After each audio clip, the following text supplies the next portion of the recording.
मतलब यहां पर बीटा कार्बन दोनों एक जैसे हैं, आप किसी से भी H निकाल सकते हैं। तो अगर यहां से मैंने H लिया और यहां से Cl लिया तो HCl बाहर हो जाएगा और मेरे सामने एल्कीन बन के आएगी CH2 double bond CH single bond CH3। बनाइए सर। एक्चुअली में दो पार्ट में डिवाइडेड है, अभी हम लोग डिहाइड्रोहेलोजनेशन बोल रहे हैं, यही आपने डिहाइड्रेशन पढ़ा है जिसमें वाटर निकाल देते हैं, है ना। तो कुल मिलाकर क्या करते हैं, एलिमिनेट ही तो करते हैं।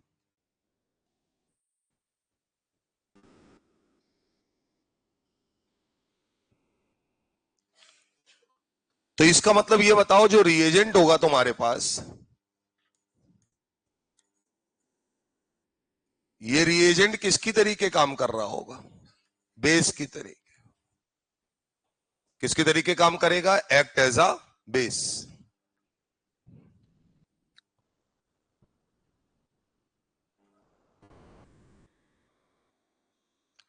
ऐसे ही यार, अगर अभी तो मैं मैकेनिज्म नहीं लिख रहा हूं, अगर मान लीजिए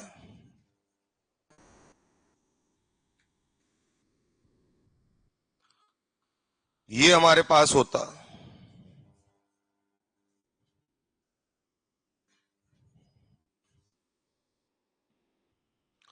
और मैं यहां लिख देता NaNH2 या एल्कोहलिक KOH,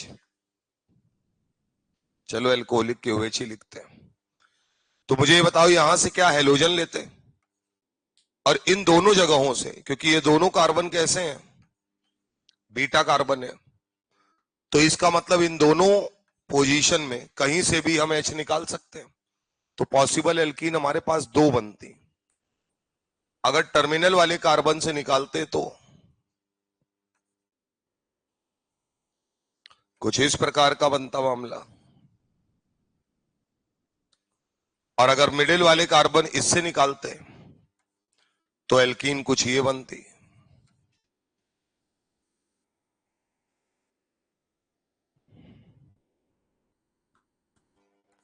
दो एल्कीन बनती हैं यहां पे।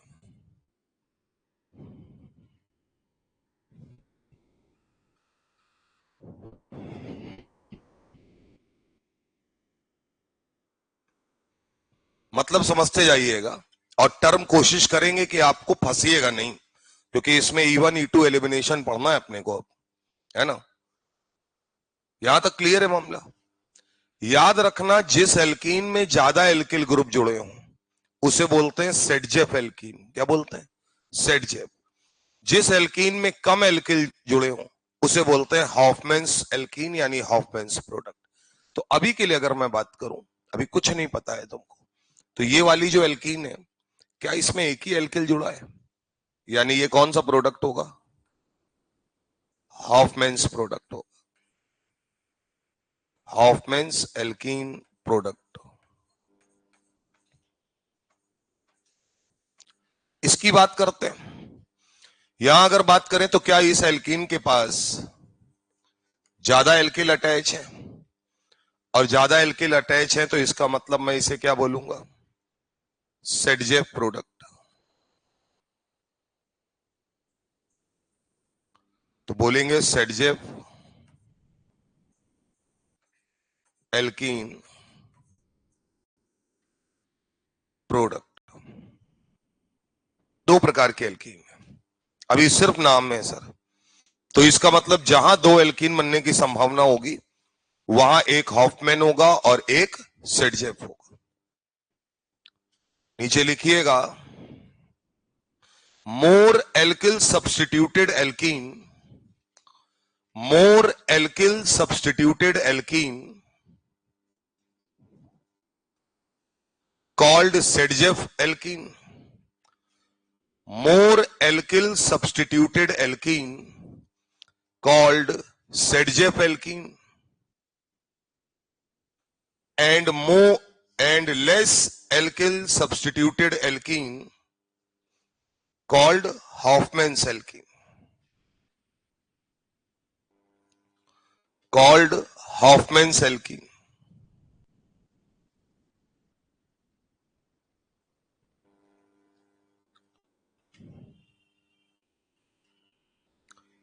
And this type of elimination is called alpha comma beta elimination.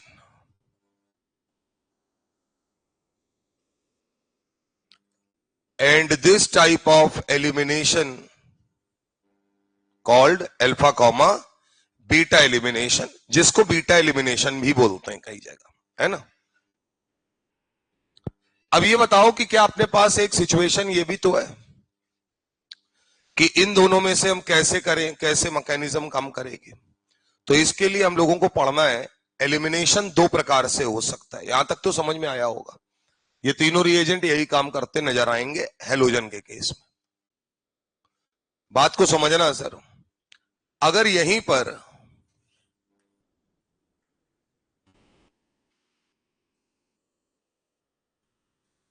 एक ही साथ देखोगे तो ज्यादा बात समझ में आएगी।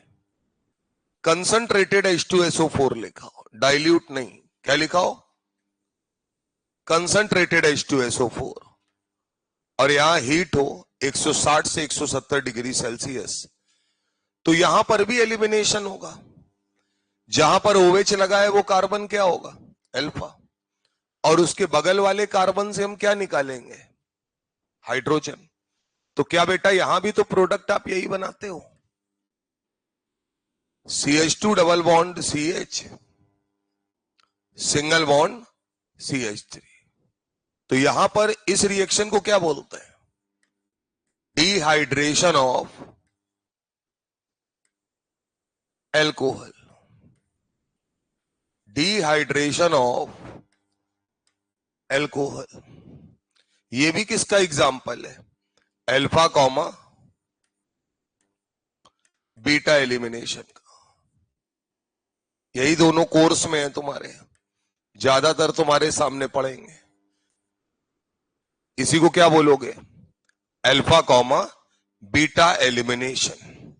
क्या मेरी बात आपकी समझ में आ रही है, क्लियर कट मामला पकड़ में आ रहा है। अब सर ये जो एलिमिनेशन है, चाहे आप अल्कोहल का कराओ चाहे आप एल्किल हैलाइड का कराओ, एक बात कंफर्म है, इसे इसकी मैकेनिज्म ये डिसाइड करेगी कि हम कब इंटरमीडिएट क्या बनाएंगे, रीअरेंज होगा या नहीं होगा। तो हम इसे दो भागों में डिवाइड कर देते हैं। एक है इवन मैकेनिज्म के थ्रू,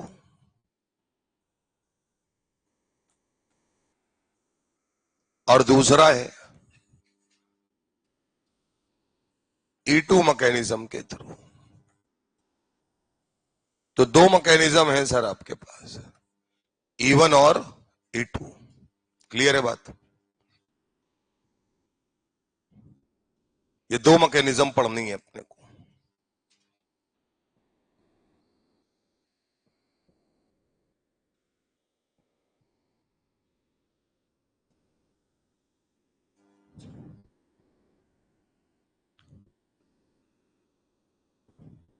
दो पार्ट में डिवाइड कर लीजिए, E1 E2 लिख लीजिए, हेडिंग डालिएगा E1 मैकेनिज्म। और यही आपको पकड़ना है कौन से मैकेनिज्म के थ्रू हो रहा है ना, यही इंपॉर्टेंट है। हेडिंग डालिएगा E1 मैकेनिज्म।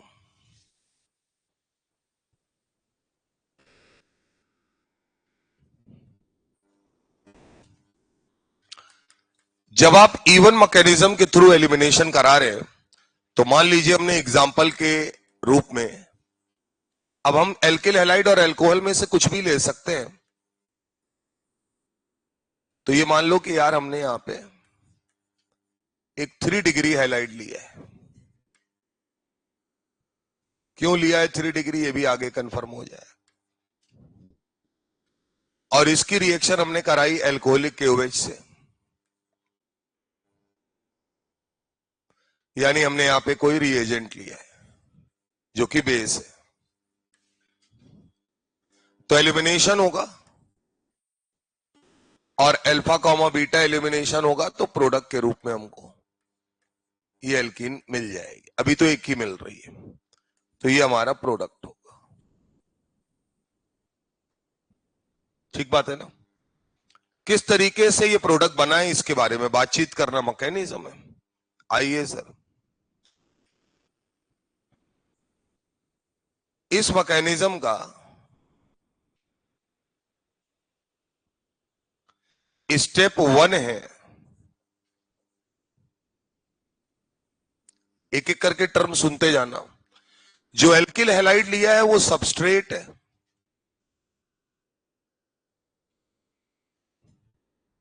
ये रिएजेंट है और ये बेस है, यही है मामला। तो मैं बार बार सबस्ट्रेट और रिएजेंट बोलूंगा। तो यहां स्टेप 1 में सबसे पहले हम कराते हैं ionization of substrate, ionization of substrate. तो सबस्ट्रेट का जब आयनाइजेशन कराएंगे तो बनेगा CH3,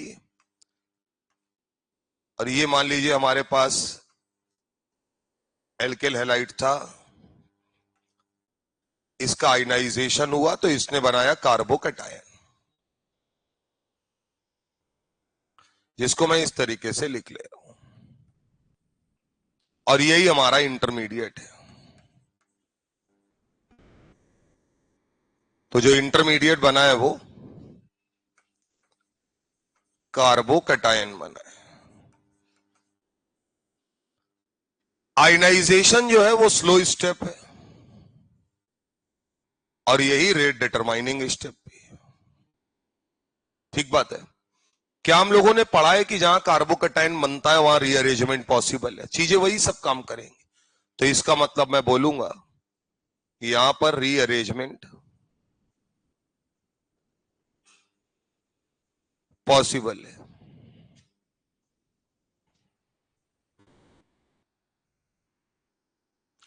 अब एक बात मुझे बताओ, किसी भी रिएक्शन का जो रेट होता है वो इस बात पर निर्भर करता है कि स्लोएस्ट स्टेप कौन सा है। तो क्या यह बात कंफर्म है कि कार्बोकैटायन का बनना यानी आयनाइजेशन होना स्लोएस्ट स्टेप है? इसका मतलब अगर मैं इस रिएक्शन का रेट लिखने जाऊंगा तो रेट ऑफ रिएक्शन जब मैं लिखूंगा तो वो डायरेक्टली प्रोपोर्शनल टू सिर्फ और सिर्फ किस पर निर्भर करेगा? सबस्ट्रेट के कंसंट्रेशन पर, क्योंकि बेस का तो अभी यूज ही नहीं हुआ, बेस तो आया ही नहीं। तो सबस्ट्रेट की कंसंट्रेशन की पावर 1। इसलिए जो टर्म E1 लिखा है, कहा गया यूनिमोलिकुलर रिएक्शन है। कैसी है? यूनिमोलिकुलर, यानी इसी के मॉलिक्यूल पे डिपेंड कर रहा है। और साथ ही साथ इस रिएक्शन का ऑर्डर कितना होगा? 1, क्योंकि साफ दिख रहा है सबस्ट्रेट की पावर क्या है? 1 है। स्टेप 2 में फिर बाद में बेस आएगा आपका, यानी रिएजेंट आएगा। तो जो भी कार्बोकैटायन आपने बना लिया है वो अरेंज करा के, अब उसके बाद आप यहां से क्या H+ निकालेंगे, और ये H+ निकालने का काम बेस का है, यानी कि रिएजेंट का है। यही तो है। तो ये रिएजेंट जो है यहां से जब H+ निकालेगा तो कार्बोकैटायन के बगल में जो ये बीटा पोजीशन है यहीं से निकलेगा H। तो अगर H निकलेगा तो अभी तो मामला दोनों तरफ बराबर ही दिख रहा है। दोनों के हर तरफ ये भी बीटा है यार, सब तरफ बराबर है, कहीं से भी निकाल दो कोई दिक्कत नहीं है। और हमें फाइनली जो है हमारा प्रोडक्ट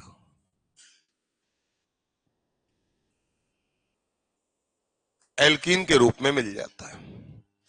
ये 2 स्टेप है इस मैकेनिज्म के, ध्यान रखिएगा। E1 और E2 बना लीजिए सर। तो इस रिएक्शन की मैकेनिज्म पूरी तरीके से निर्भर सिर्फ और सिर्फ किस पर कर रही है? सबस्ट्रेट के कंसंट्रेशन पर। बेस से डायरेक्टली कोई लेना देना नहीं है।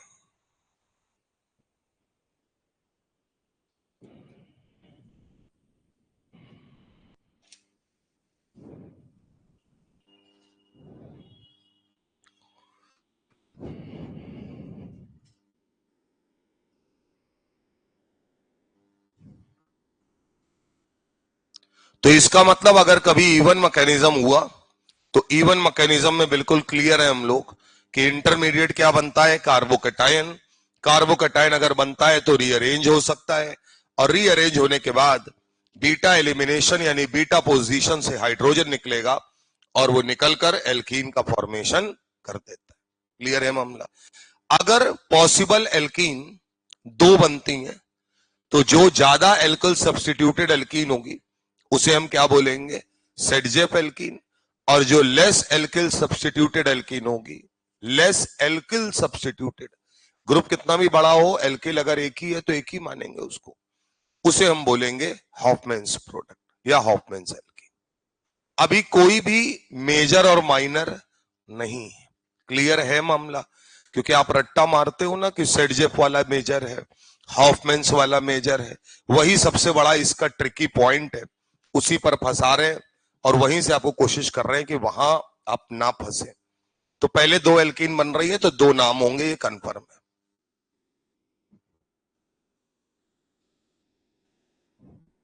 चला जाए तो जरा कुछ पॉइंट लिख लेते हैं। पहला पॉइंट ये होना चाहिए कि इसकी मैकेनिज्म कितने स्टेप की है, दो स्टेप की है। तो लिखिए पहला point, E1 mechanism is a two-step mechanism. E1 mechanism is a two-step mechanism in which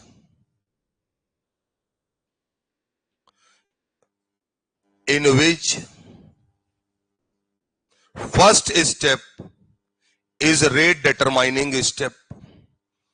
In which first step is a rate determining step. पहला स्टेप बेटा क्या है, rate determining step. First step is a rate determining step. Clear है मामला। Point number 2 लिखिए, rate of reaction depends only on concentration of substrate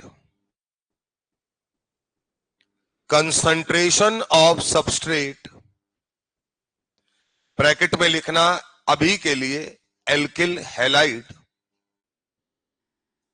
तुम जान रहे हो एल्कोहल भी हो सकता है ना, तो मैं जानबूझ के सबस्ट्रेट लिखवा रहा हूं। ब्रैकेट में लिखना एल्किल हैलाइड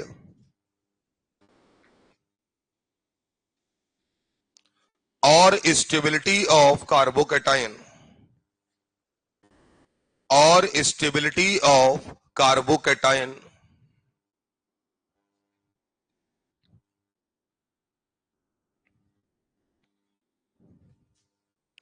ठीक बात है। पॉइंट नंबर 3 लिखिए, इट्स अ यूनिमॉलिक्यूलर रिएक्शन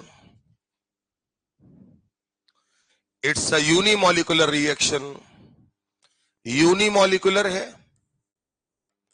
और ऑर्डर कितना है, 1।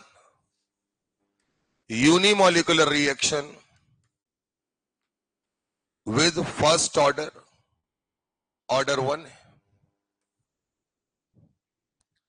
It's a unimolecular reaction with first order, यानी ऑर्डर कितना है, 1 है।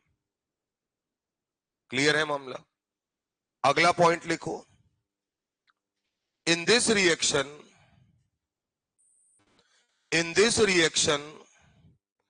intermediate is carbocation formed. In this reaction intermediate is carbocation formed. Therefore rearrangement is possible.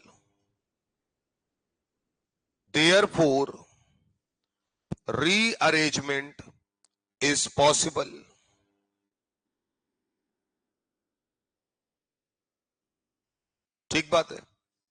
अब हमको ये बताओ, यहां तक तो कोई दिक्कत नहीं है, कार्बोकैटायन बनता है, रीअरेंजमेंट पॉसिबल है, दुनिया भर की कहानी है।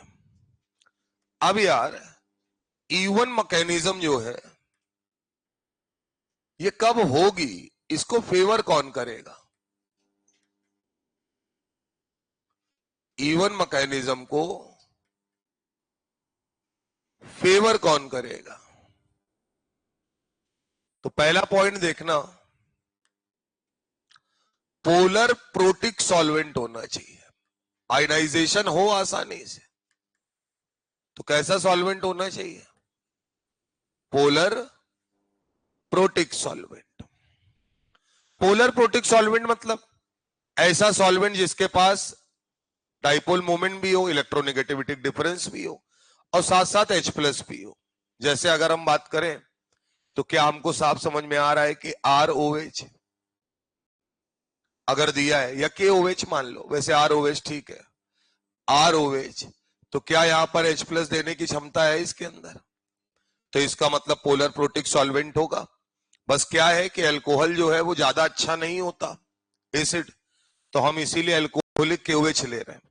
एथिल अल्कोहल को जब हम KOH के साथ लेंगे तो वो C2H5O- में टूट जाएगा। देखो भैया, जब एथिल अल्कोहल को KOH के साथ लेंगे तो अल्कोहलिक KOH बोलेंगे, और बेटा ये क्या करेगा, इसे तोड़ेगा और बेस बना देगा C2H5O-। क्लियर है मामला? तो ये तोड़ देता है, तो पोलर प्रोटिक सॉल्वेंट है तो ROH चलेगा। इसी तरीके अगर मैं बात करूंगा तो वाटर ले लो, वो तो सबसे बढ़िया है। बोलो सर। तो ये पोलर प्रोटिक सॉल्वेंट की प्रेजेंस में होता है। दूसरा ये बताओ, क्या अगर आयनाइजेशन करा रहे हो तो जब तक कि हैलाइड निकलेगा नहीं है तब तक कुछ होगा नहीं, तो क्या लीविंग टेंडेंसी पर भी निर्भर करेगा? तो मैं बोल सकता हूं कि इवन मैकेनिज्म जो है वो किस पर निर्भर करती है?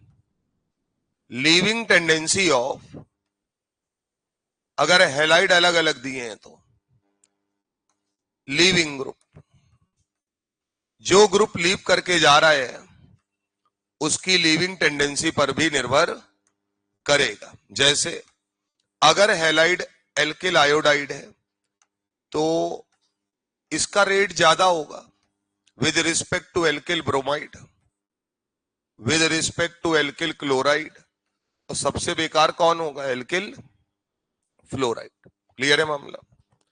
तो इसका मतलब है कि कौन जल्दी टूट के निकलेगा?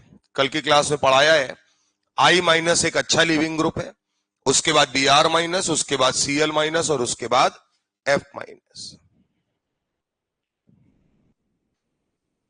तो पहला तो अगर हैलाइड अलग अलग है तो पहले ही पकड़ लेना है आपको।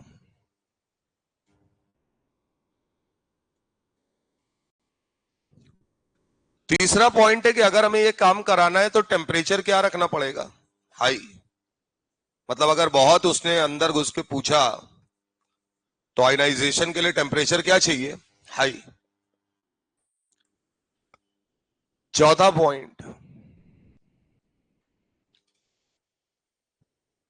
हमारा बेस कैसा होना चाहिए? स्ट्रांग या वीक? वीक। स्ट्रांग होता तो टूटने का समय क्यों देता? तुरंत आके रिएक्ट करता और H+ निकालने लगता। वो टूटने का समय दे रहा है, इसका मतलब बेसिक स्ट्रेंथ क्या है? कम है। यानी मैं बोल सकता हूं कि इस रिएक्शन को जब आप करा रहे हैं इवन मैकेनिज्म के थ्रू, तो जो बेस होगा वो कैसा होगा? वीकर होगा, स्ट्रॉन्गर नहीं होगा बेटा। अरे स्ट्रांग होता तो 2 स्टेप का इंतजार क्यों करता, वहीं आ जाता तुरंत। बात समझ में आ रही है कि नहीं? H+ तो निकाल ही लेगा, उसमें तो दिक्कत ही नहीं है, लेकिन टूटने के बाद निकाल पा रहा है, इसका मतलब वीकर बेस है। स्ट्रॉन्गर बेस होता तो टूटने का समय नहीं देता, खुद जाके चला जाता कि लाओ पटक से निकाल दे बाहर, तो वीकर बेस होगा। क्लियर है बात? एक एक बात बता रहे हैं, मतलब कंफ्यूजन नहीं होना चाहिए, इसमें तो 50 चीजें हैं। पांचवा है जो एल्किल हैलाइड है, वो एल्किल हैलाइड जो है उससे बनने वाला R+ जो होना चाहिए वो क्या होना चाहिए? स्टेबल। तो अगर स्टेबल होना चाहिए तो 3 डिग्री एल्किल हैलाइड जो होगा, रिएक्टिविटी की अगर मैं बात करूं, नॉर्मली जो बात करते हैं, तो 3 डिग्री एल्किल हैलाइड जो होगा वो जल्दी रिएक्ट करेगा 2 डिग्री के रिस्पेक्ट में, और 2 डिग्री वाला जल्दी करेगा 1 डिग्री के रिस्पेक्ट में। तो ये पॉइंट याद रखना, और जानबूझ के मैं बाद में लिखा रहा हूं क्योंकि आपको अंतर समझ में आना चाहिए। जब हैलाइड सारे सेम हो जाए तो डिग्री काम करती है, क्योंकि कार्बोकैटायन की स्टेबिलिटी है। लेकिन जब तक निकलेगा नहीं तब तक कार्बोकैटायन बनेगा नहीं। तो लीविंग ग्रुप टेंडेंसी पर तो निर्भर कर ही रहा है, चाहे E1 हो चाहे E2 हो। E2 में भी यही लिखवाऊंगा, इधर देखो बे, ओए, E1 और E2 दोनों में यही लिखवाऊंगा। जब तक कि हैलाइड हटेगा नहीं तब तक कुछ होने वाला नहीं है, चाहे तुम एक स्टेप में कराओ चाहे 2 स्टेप में कराओ, हैलाइड को तो हटना ही हटना है। तो लीविंग ग्रुप टेंडेंसी के हमेशा क्या होता है, डायरेक्टली प्रोपोर्शनल। क्लियर है मामला, चाहे E1 मैकेनिज्म हो चाहे E2 हो, ये ध्यान रखिएगा।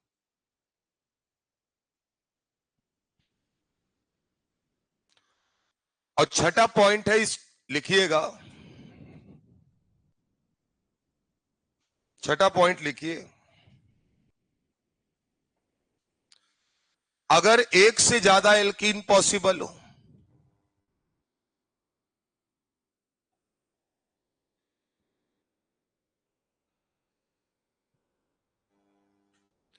तो मोर एल्किल सब्स्टिट्यूटेड एल्कीन, ब्रैकेट में सेडजेफ एल्कीन, ब्रैकेट में सेडजेफ alkene is a major product, is a major product, यानी कि of even mechanism, even mechanism का जो मेजर प्रोडक्ट होगा वो क्या होगा, ज्यादा एल्किल सब्स्टिट्यूटेड वाली एल्कीन। कम वाली को क्या बोलते हो, हॉफमैन, लिखा ही चुके हैं। तो इसका मतलब है जो सेडजेफ प्रोडक्ट होता है जनरली, सेडजेफ एल्कीन जो होती है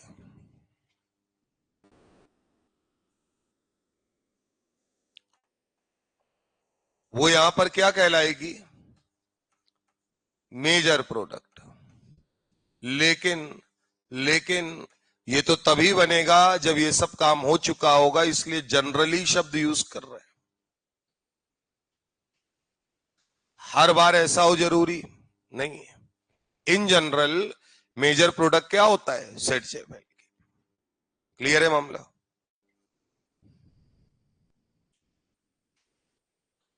तो यहां तक इतना मैकेनिज्म E1 वाला है, ठीक है। अब इसी के साथ E2 भी पढ़ लीजिए तो कंपेयर कर पाएंगे। अगला हेडिंग डालिए, E2 मैकेनिज्म। काम एक ही है सबके, सबको एल्कीन बनाना है, एलिमिनेशन करना है, तरीका अलग अलग है बस। E2 मैकेनिज्म,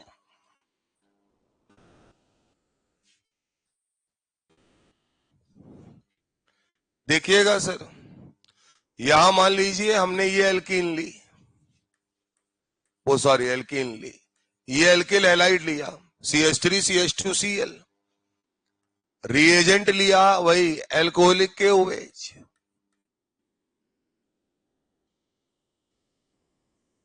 देखते चलना भैया। तो हमारे सामने प्रोडक्ट आया CH2 डबल बॉन्ड CH2, ये एल्कीन बनी, ये हमारा प्रोडक्ट बना, ये हमारा सबस्ट्रेट है,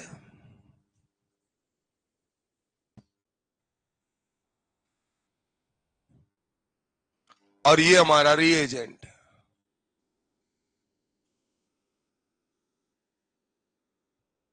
बात को समझना भैया।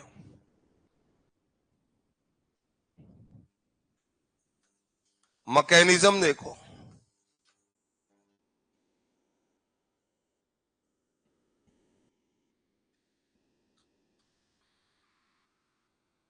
ये तो तुम्हें लिखाने के लिए लिखा दिया है। एक्चुअली में जो रिएजेंट होगा क्या, उसके अंदर एक इलेक्ट्रोफिलिक पार्ट होगा और एक न्यूक्लियोफिलिक पार्ट होगा, जर्नलाइज कर लेते हैं। अब दोस्त यहां क्या होगा, बात को समझना, ये एल्किल हैलाइड हम लोगों ने कौन सा ले रखा है, 1 डिग्री हैलाइड। अच्छा एक बात तय है, बीटा हाइड्रोजन होना चाहिए, नहीं होगा तो कोई एलिमिनेशन पॉसिबल नहीं है। इन्होंने कहा यहां पर जो मामला है, अगर मैं इस हैलाइड को ऐसे लिख दो और यहां पर मान लो कोई रिएजेंट ले लो जिसके दो पार्ट हैं, एक इलेक्ट्रोफिलिक और एक न्यूक्लियोफिलिक।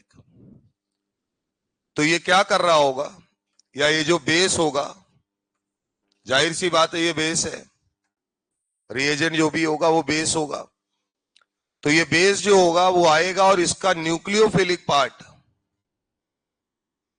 यहां से, बल्कि इसको अगर हम सही से लिखे ना तो ऐसे ना लिखो, ऐसे लिखोगे तो ज्यादा बढ़िया समझ में आएगा।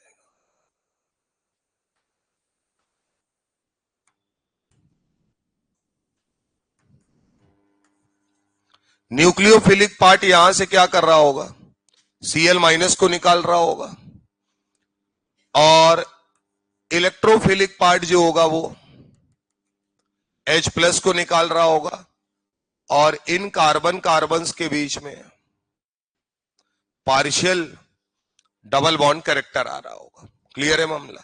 तो क्या सब मामला एक ही स्टेप में हुआ जा रहा है? ये वेट करने के मूड में नहीं है बेस।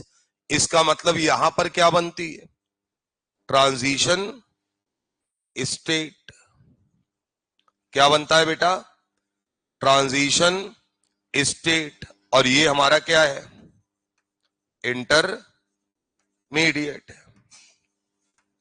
सुनते जाना, अगर ट्रांजिशन स्टेट है तो एक बात तो बिल्कुल कंफर्म है कि अब इसके बाद क्या होगा, ये सब हट जाएगा और फाइनली हमको क्या मिलेगा, CH2 डबल बॉन्ड CH2। तुम्हारे लिए मैंने इसको 2 स्टेप में कर रखा है, लेकिन असलियत में ये एक ही बार में हो जाएगा। तो इसका मतलब ट्रांजिशन स्टेट बनती है और प्रोडक्ट बन जाता है। तो इसका मतलब इसकी जो मैकेनिज्म है वो कैसी है, 1 स्टेप मैकेनिज्म है। और यहां पर ये बताओ, क्या ये जो ट्रांजिशन स्टेट बन रही है इसका बनना ही रेट डिटरमाइनिंग स्टेप है? तो एक ही स्टेप है और यही हमारा क्या है, रेट डिटरमाइनिंग स्टेप है। तो इसका मतलब अगर मैं इस रिएक्शन का रेट लिखूंगा तो rate of reaction directly proportional to, खुद सोचो, क्या एल्किल हैलाइड पर भी निर्भर कर रहा है, और जो रिएजेंट ये लिया है बेस यानी उस पर भी निर्भर कर रहा है, यानी दोनों पर निर्भर कर रहा है। तो मैं लिखूंगा कि ये सबस्ट्रेट के कंसंट्रेशन की पावर 1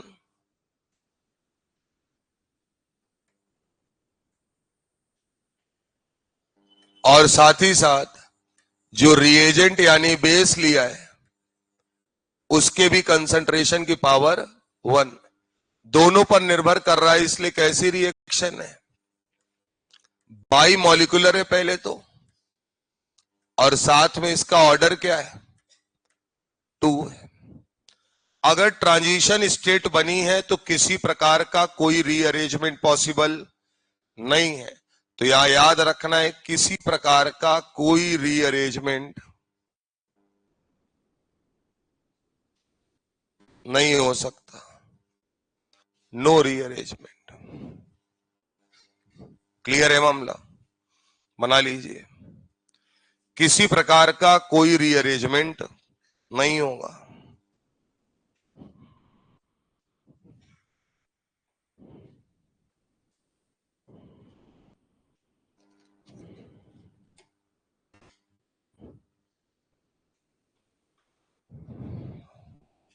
अब बात को जरा गौर से सुनना, यहां पर भी लिविंग ग्रुप अच्छा होना चाहिए। अगर वो नहीं निकला, बात सुनो, तो जाहिर सी बात है कि E2 मैकेनिज्म फॉलो नहीं होगी। दूसरा सबसे इंपॉर्टेंट पॉइंट, क्या दोनों लोग एक ही समय पर छोड़ रहे हैं? तो इसका मतलब दोनों सेम साइड अगर हुए तो लड़ाई झगड़ा हो जाएगा। इसलिए याद रखना है, ये कैसा एलिमिनेशन होता है, एंटी एलिमिनेशन। कैसा एलिमिनेशन है, एंटी एलिमिनेशन। यानी जहां से H जाएगा और जहां से हेलोजन जाएगा वो एक दूसरे के क्या होने चाहिए, अपोजिट। तो ये सबसे इंपॉर्टेंट पॉइंट है इस मैकेनिज्म का, कि अगर आपसे कभी पूछे स्टीरियो वाइज कि H निकालना है तो H हमेशा कहां से निकलेगा, एंटी पोजीशन से, जो अपोजिट साइड लगा हुआ। ठीक बात है ना? क्योंकि सेम साइड से H निकाला नहीं जा सकता। नीचे लिखो, it is an example of anti elimination leaving group and beta hydrogen. It is an example of anti elimination leaving group and beta hydrogen must be present in anti position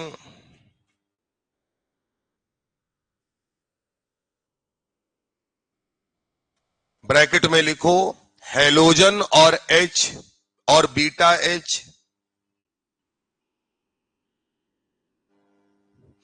halogen and beta H एक दूसरे के opposite वाले ही eliminate होंगे, एक दूसरे के opposite वाले ही eliminate होंगे।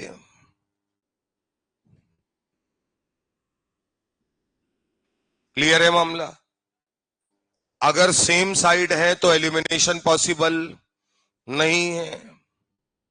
नीचे लिखिए, if same side no elimination occurs.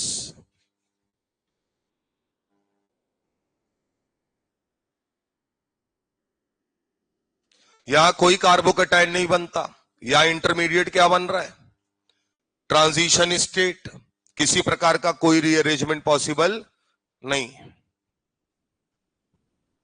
अब हमको एक बात ये बताओ, सुनो, अभी लिखवा देंगे। जैसे मान लो तुम्हारे पास बेस है, अब ये तो अपन नहीं जान सकते स्ट्रांग है वीक है क्या है। अब ये बताओ, लेकिन अगर हमारे पास एल्किल हैलाइड बड़ा क्राउडेड है, या मान लो वो 1 डिग्री 2 डिग्री वाला ही है, और एक से ज्यादा बीटा हाइड्रोजन है, जैसे मानिए ये है मामला, ऐसे समझो।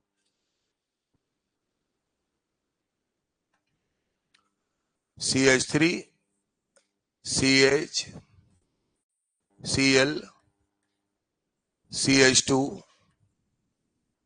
सिंगल बॉन्ड CH3, ये अल्फा है, ये बीटा कार्बन है, और यहां लिखा है एल्कोहलिक KOH से करार है,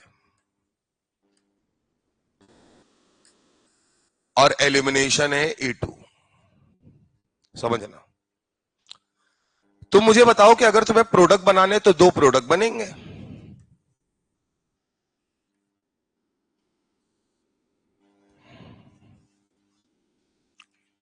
तो एक ब्यूटीन 1 बन जाएगा, और दोस्त एक बन जाएगा ब्यूटीन 2। एक बन जाएगा ब्यूटीन 2। देखते जाना भैया। मेजर प्रोडक्ट इसमें कौन सा होगा, कौन होगा बताओ, लगाओ दिमाग देके। यही मेन लड़ाई है, इसी में सवाल, वरना पढ़ तो तुम कहीं से कुछ भी लोगे, कोई दिक्कत थोड़ी है उसमें। उसके बाद सवाल नहीं लगता, यही समस्या, और क्या समस्या है। पहला वाला, क्यों बेस जब H निकालने आए, ट्रांजिशन नहीं, वो तो एक पार्ट है। बेस जब H निकालने आएगा, तो अगर तुमने उसको 2 पॉसिबिलिटी दी, तो क्या ये बताओ वो वहां से H निकालेगा जो कार्बन लेस क्राउडेड होगा, क्योंकि ज्यादा स्टेरिक हिंड्रेंस अगर हुआ तो उससे H निकालना मुश्किल होगा उसके लिए। तो इसका मतलब हमारा बेस कहां से H निकालना ज्यादा पसंद करेगा, लेस क्राउडेड कार्बन से। इसलिए इस रिएक्शन में सुनते जाइएगा, मेजर प्रोडक्ट कौन होगा,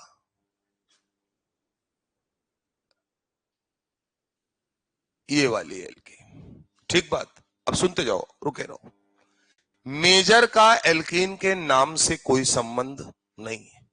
क्या ये बताओ, ये एल्कीन लेस एल्किल वाली है, एक एल्किल लगा है, यानी ये कौन सी एल्कीन है, हॉफमैन। बिल्कुल पगलाना नहीं है, मेजर ना पूछते तो आप बोलते ये हॉफमैन प्रोडक्ट है, और ये कौन सा प्रोडक्ट है, सेटजेफ। अब खुद बता दो E2 मैकेनिज्म में मेजर प्रोडक्ट हमेशा कौन सा होगा? हॉफमैन्स। क्लियर है मामला?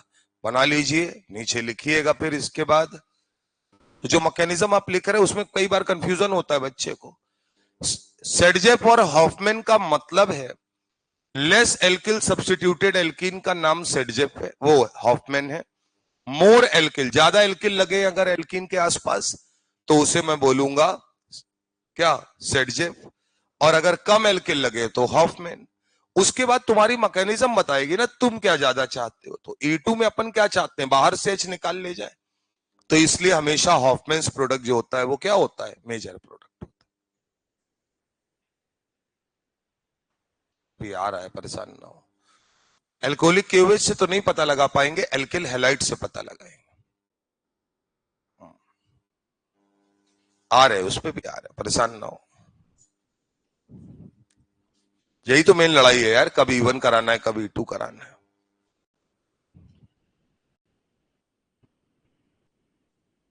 तो नीचे लिखिएगा, इन E2 elimination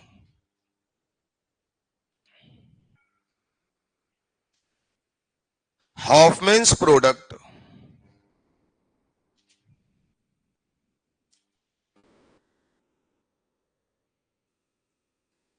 is a major product, is a major product, bracket में लिखो less substituted alkene, less substituted alkene. अब सर E2 मैकेनिज्म की कहानी भी वही है,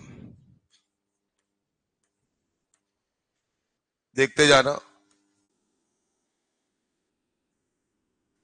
कौन कौन से फैक्टर है जो इसे फेवर करेंगे? पहला फैक्टर है, पहला फैक्टर है पोलर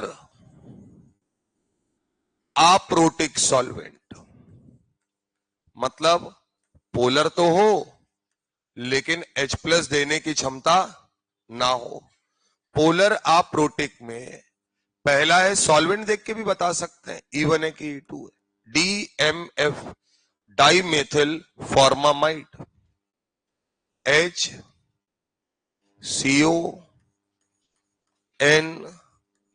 CH3CH3। देखो नाइट्रोजन से जुड़ा H एसिडिक होता था, धीरे से उसको हटा दिया। क्लियर है मामला? लिखिए DMF, acetone, CH3CO, CH3, acetone, methyl cyanide, CH3CN। HCN होता तो H+ दे सकता था।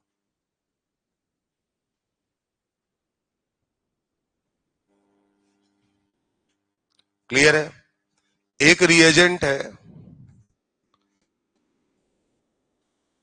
Dimethyl sulphonyl oxide, DMSO। तो DMSO लिखा होगा।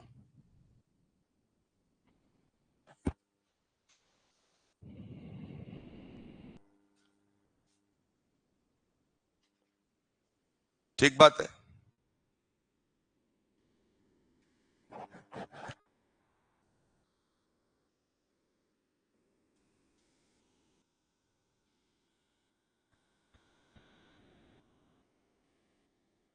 दूसरा सर, हमें बेस कैसा चाहिए? अब स्ट्रॉन्ग,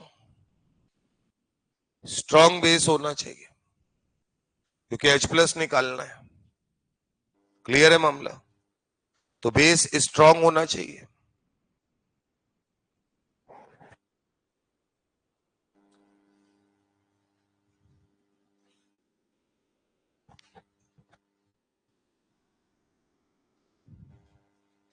तीसरी कहानी, अगर हम एल्किल हैलाइड की रिएक्टिविटी की बात करें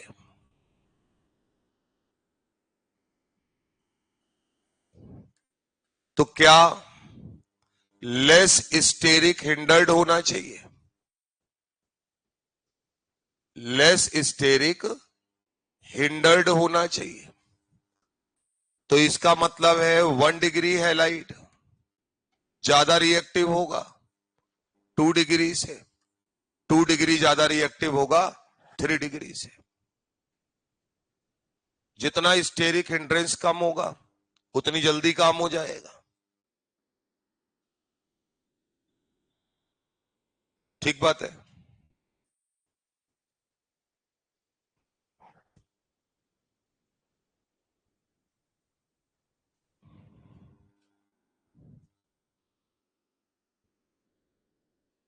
तो यहां तक का मामला आपकी समझ में आना चाहिए।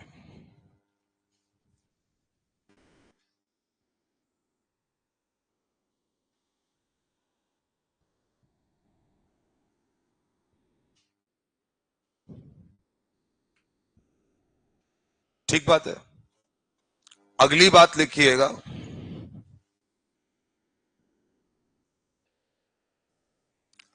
अगर बेस,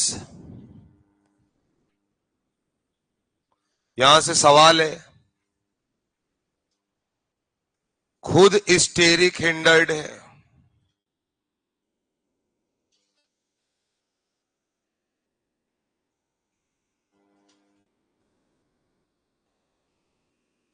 अगर बेस खुद स्टेरिक हिंडर्ड है तो वो क्या करेगा, वो अंदर घुस के एच निकाल नहीं पाएगा, बाहर से ही एच निकालने का प्रयास करेगा।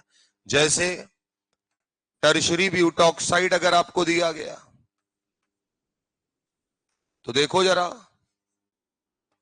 क्या ये खुद ही कहेगा यार E2 करा दो, और E2 में भी H कहां से लेगा, बाहर वाला, यानी कि आउटर मोस्ट कार्बन से जो H मिल जाएगा उसी को लेके प्रोडक्ट बना देगा। तो हॉफमैन प्रोडक्ट बनाएगा, E2 एलिमिनेशन कराएगा। क्लियर है मामला। नीचे लिखना, अगर बेस खुद स्टेरिक हिंडर्ड है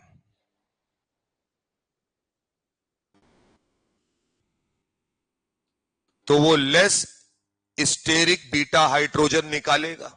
पूरी बात लिखना, तो वो लेस स्टेरिक बीटा हाइड्रोजन निकालेगा।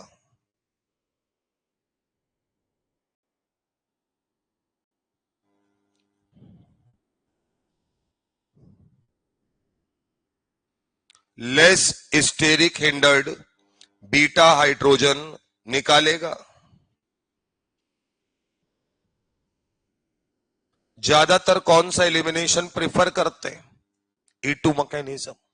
क्यों, तुरंत ही काम हो जाता है, प्रोडक्ट बन जाता है। अब कब E1 कराएं कब E2 कराएं, अगर सॉल्वेंट ऑल्वेंट सब सेम है, सब कुछ सेम है, अगर मोर स्टेबल कार्बोकेटाइन बने, क्या बने, मोर स्टेबल, यानी कि तुरंत बन रहा हो, तो हम उसे कौन से मैकेनिज्म के थ्रू ले जाएंगे, E1 के। और अगर कार्बोकेटाइन लेस स्टेबल बन रहा है, जैसे 1 डिग्री 2 डिग्री, तो हम कौन सी मैकेनिज्म कराएंगे, E2।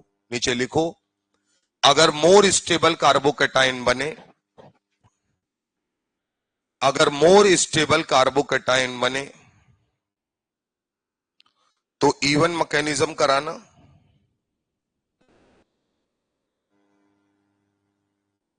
और अगर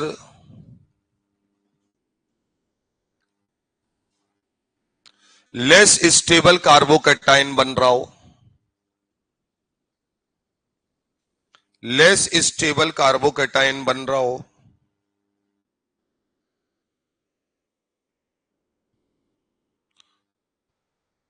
तो E2 एलिमिनेशन कराओ।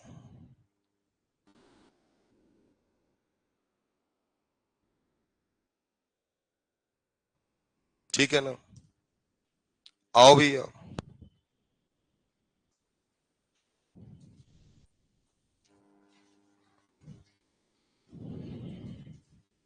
देखते जाना सर, हटाया जाए यहां पे।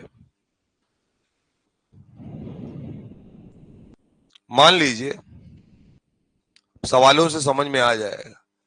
पहले ये बताओ, लिखा कुछ नहीं होगा, E1 E2 पूछेगा ही नहीं तुमसे, ये तो तुम्हें समझना है।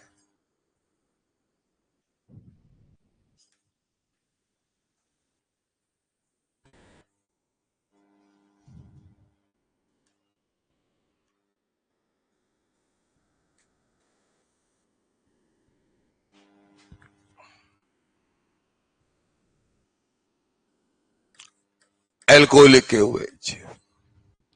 बताओ भाई।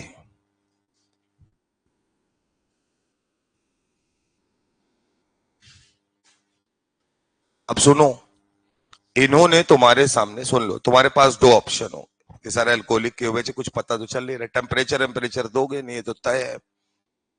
अब एक सिंपल सी कहानी समझना, क्या यहां पर इन्होंने स्टीरियो दे दिया है? और जब स्टीरियो दे दिया है तो एक बात कंफर्म है कि हमसे E1 E2 नहीं पूछ रहा है, हमसे प्रोडक्ट पूछ रहा है। क्या ये बताओ, जहां से BR निकलेगा उसके अपोजिट H होना चाहिए। तो इसका मतलब अगर ये डैश पर है तो क्या वेज पर H होना चाहिए? तो यहां वेज पर है, यहां वाला H नहीं बनाया गया है तो वो अपने आप ही कहां होगा? डैश पर। क्या ये संभव है कि एलिमिनेशन कराएं और सेम साइड से निकल जाए? जवाब है नहीं। और ये हाईलाइट है 2 डिग्री वाला, कौन सा है? 2 डिग्री, 3 डिग्री तो है नहीं। तो इसका मतलब सीधा सा है कि हम कौन से H को निकलता हुआ देखेंगे? ऊपर वाले को। तो यहां पर जब आप अपना प्रोडक्ट बनाएंगे ना, तो अब आपको खुद ही समझ में आ जाएगा आपने ये प्रोडक्ट बनाया है, ये ऐसे ही रहेगा, या कोई शिफ्टिंग विफ्टिंग कराने की जरूरत नहीं है, क्योंकि आपने कौन सा एंटी एलिमिनेशन माना है। क्योंकि जब स्टीरियो दिया है तो वो देने के पीछे का रीजन ही यही है। और 2 डिग्री हाईलाइट तो कॉमन होता है ना दोनों में, तो परिस्थिति देख कर करना होता है। 2 डिग्री हाईलाइट है, इसी में दिक्कत सबसे ज्यादा है। 3 डिग्री दिखेगा तो तुम क्या कराओगे? E1। 1 डिग्री दिखता तो क्या कराते? E2। लेकिन 2 डिग्री में तो दोनों करा सकते हैं, तो वो खुद ही तुमको, इससे कठिन नहीं आएगा, स्टीरियो दे देगा सामने सामने। तो तुम्हें याद रखना है कि तुमने कौन सी मैकेनिज्म कराई होगी? E2। और एंटी पोजीशन से क्या किया होगा? H को निकाला होगा। तो ये वाला H कभी निकलने वाला नहीं।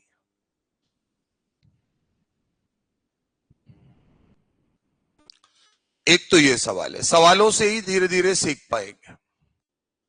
दूसरा, तो लड़ाई यार 2 डिग्री में ज्यादा है क्यों? और सुन लीजिए, लड़ाई E1 और E2 की नहीं है, लड़ाई प्रोडक्ट की है कि हम किस एल्कीन को ज्यादा स्टेबल माने, मेजर माने। E1 E2 थोड़ी पूछेगा। E1 E2 जब पूछेगा तो कंडीशन देगा, और कंडीशन देगा तो तुम्हें खुद ही समझ में आ रहा होगा। जैसे तुमसे कहा जाए बताओ 3 हैलाइड है, E2 मैकेनिज्म के रिस्पेक्ट में लगाओ, तो तुम क्या कहोगे? 1 degree, 2 degree, 3 degree. Less steric hindered को सबसे आगे, मोर स्टेरिक हिंडर्ड को सबसे पीछे, यही तो करने वाले हो। अगर लेकिन तुम्हारे सामने प्रोडक्ट दिया, मतलब रिएक्टेंट दिया, और बोले मेजर प्रोडक्ट बताओ, तो अब तुम्हें यह देखना होगा कि हमारी सेडजेफ एल्कीन ज्यादा स्टेबल है कि हॉफमैन, यही दिमाग लगाना है। अब सर जैसे मान लो ये है और मैंने इसकी 2 रिएक्शंस लिखी अलग अलग, यानी बेस बदल दिया सर।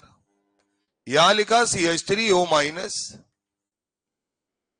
और यहां लिखा है CH3 C CH3 CH3O-।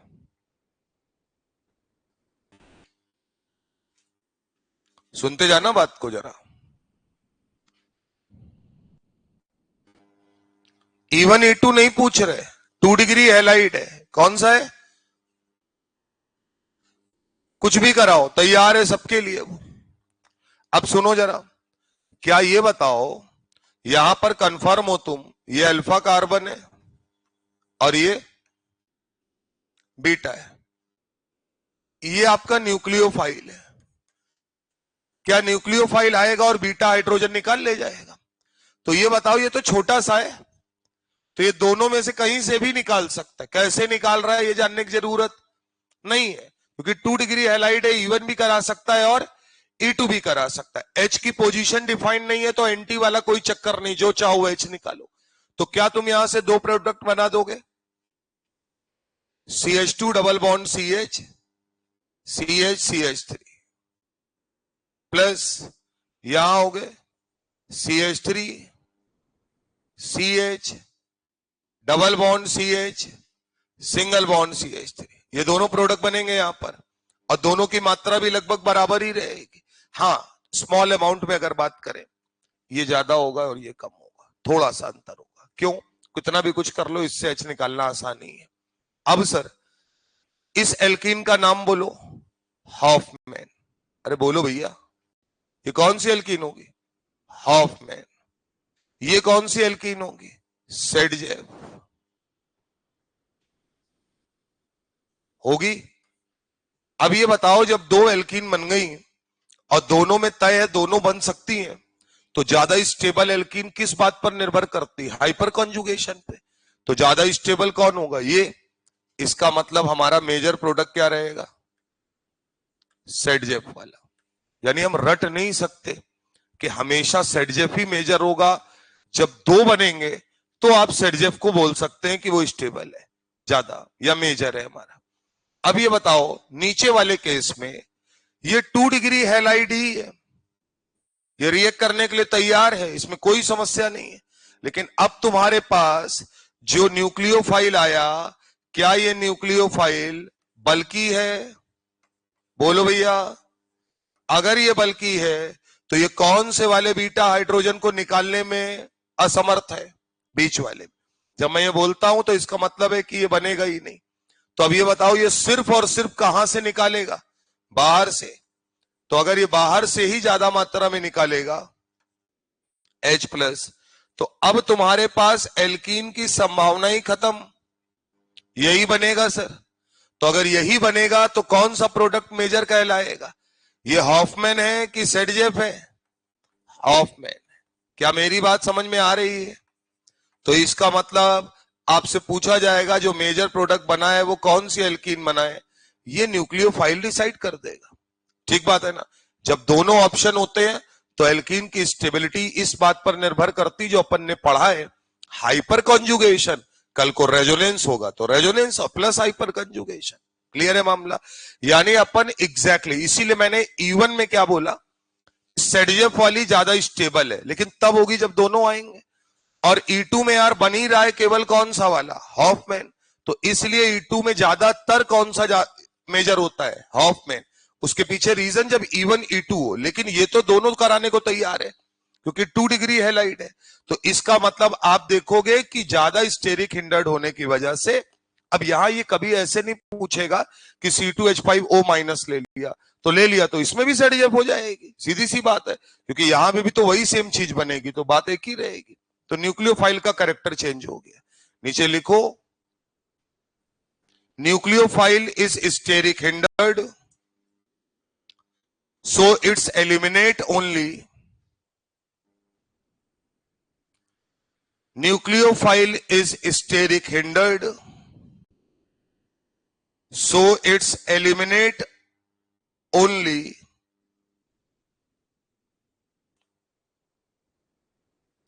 less hindered beta hydrogen,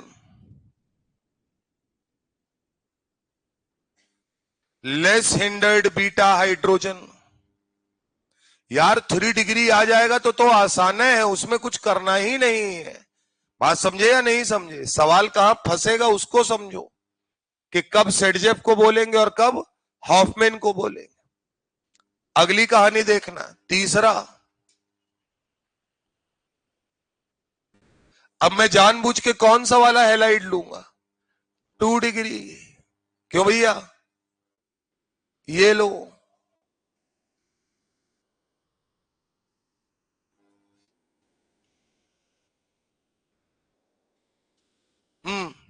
बताओ भाई।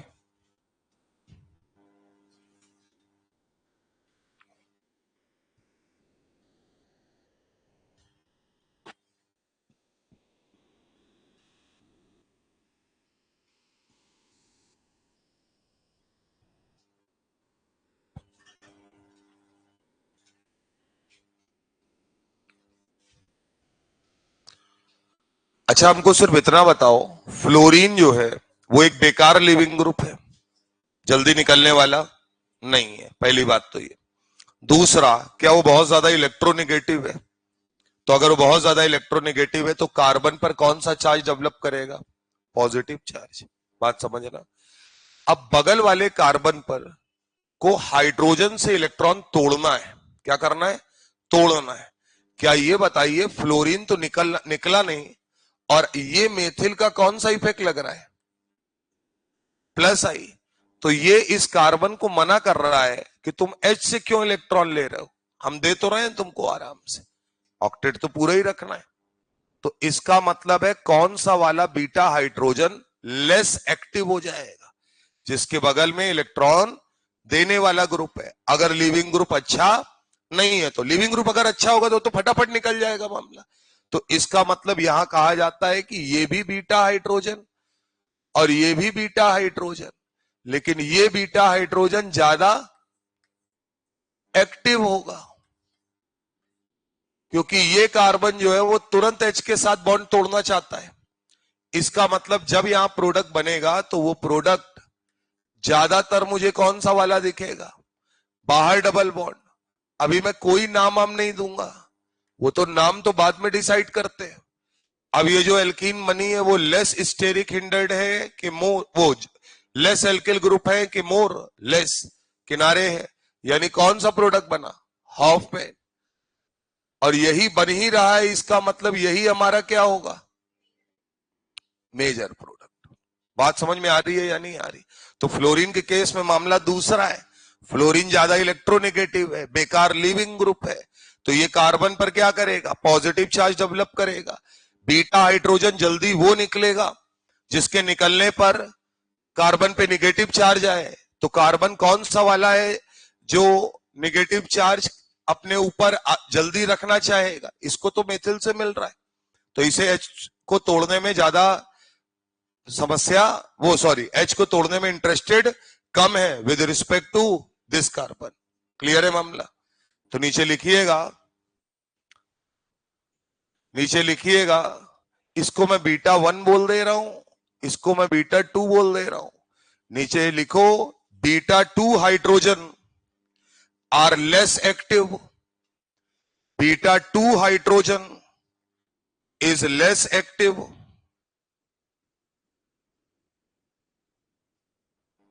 due to plus I effect of CH3, due to plus I effect of CH3. Beta 1 hydrogen is more active, beta 1 hydrogen is more active, beta 1 hydrogen जो होगा वो ज्यादा active होगा। लेकिन अगर मैं इसी में चौथा नंबर यहां पर X लगाऊं और X में ले लूं Cl, Br और I, तो ये उतने इलेक्ट्रोनेगेटिव नहीं है और ये एक अच्छे लीविंग ग्रुप भी है। तो जब हम इसका एल्कोहलिक KOH से रिएक्शन कराएंगे, सुनते जाए ना, तो ये बताओ ये X निकलने को तैयार है, तो अगर ये आराम से निकलेगा तो इसका मतलब है दोनों कार्बन्स को मौका मिलेगा H+ निकालने का। तो दोनों लोग अगर निकालेंगे तो प्रोडक्ट दो ही बनेंगे, अब तो दोनों प्रोडक्ट बनाने पड़ेंगे, तो दोनों बना लीजिए। और जब दोनों बनते हैं तो एल्कीन की स्टेबिलिटी का फैक्टर आता है, फिर एक बनता है तो थोड़ी आता है, फिर तो उसी को मेजर बोलना पड़ेगा।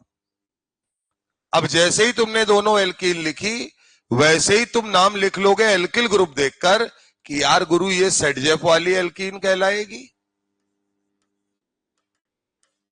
और ये वाली हॉफमैन। नाम पहले इन लोगों ने डिसाइड कर दिए। अब जब दोनों बने हैं तो ज्यादा स्टेबल कौन है, सेडजेफ। इसलिए मैं बोल रहा हूं ये क्या हो जाएगा, मेजर। यानी मेजर और माइनर बाद में डिसाइड करते हैं, पहले एल्कीन के नाम से ही डिसाइड हो जाता है कि कौन सी बन रही है। तो याद रखना एक बात सिंपल सी, इन जनरल सेडजेफ एल्कीन तभी मेजर होगी जब उसके साथ हॉफमैन वाली भी बन रही होगी। क्लियर है मामला? और हॉफमैन वाली तभी मेजर होगी जब वो अकेले बन रहा होगा। सीधा फंडा है sir, most of them cases में, बट अभी मैं वो केस गड़बड़ा दूंगा।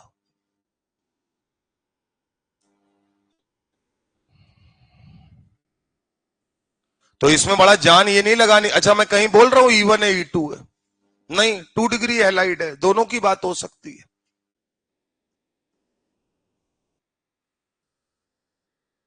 कौन सा मैकेनिज्म प्रिफर किया जाता है, E2 फटाफट होता है, एक ही स्टेप में खेल खत्म। बात समझे कि नहीं? ये तो अपने पढ़ने के लिए कि इवन है तो रीअरेंज होगा और फलाना होगा डिमाका होगा, इतना करने की कोई जरूरत ही नहीं है। चलिए सर, मान लीजिए यहां तक समझ में आ रहा है इन 4 सवालों में। आइए, अगर मैं आपसे कहूं 5वां क्वेश्चन कुछ ऐसा है, आपको दिया है CH3 CHCl single bond CH2 C CH3 CH3 CH3 और एल्कोहलिक KOH से कराना है।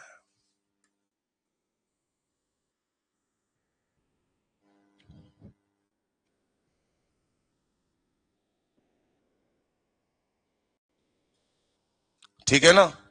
अब सुनो, ये वाली पोजीशन बीटा, ये वाली भी बीटा, लेकिन ये बताओ ये वाला बीटा हाइड्रोजन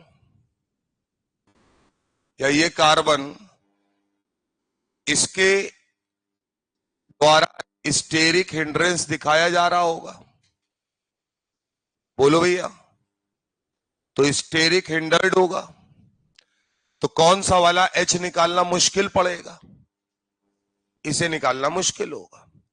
नॉर्मल होता 2 ग्रुप लगे होते तो निकाल सकते थे, यानी यहां से बीटा हाइड्रोजन निकाल नहीं पाएंगे। तो प्रोडक्ट सिर्फ और सिर्फ कहां से बनेगा? बाहर वाले से। तो इस बार तुम्हारा एल्किल ग्रुप जो एल्किल हैलाइड है वो खुद स्टेरिक हिंडर्ड हो गया।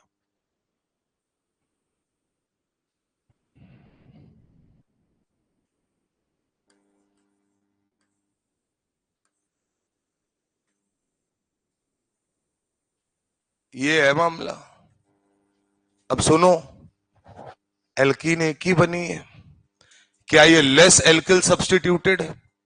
एक ही एल्किल लगा इतना बड़ा, तो इसका मतलब ये कौन सा प्रोडक्ट होगा? हॉफमैन। समझ में आ रहा है? और जब यही है तो इसी को क्या बोल दोगे? साले एक में क्या मेजर माइनर है, जो बना वही मेजर है। तो मामला पकड़ में आ रहा है कि नहीं आ रहा है? तुम्हें अब समझ में आ रहा होगा, E1 E2 के चक्कर में पढ़ने की जरूरत नहीं है। H को पकड़ो और न्यूक्लियोफाइल का टाइप देखो और अपने एल्किल हैलाइड का टाइप देखो। क्लियर है मामला?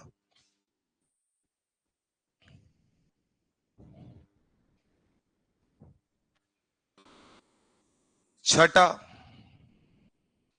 मान लीजिए आपको दिया है CH3 CH Cl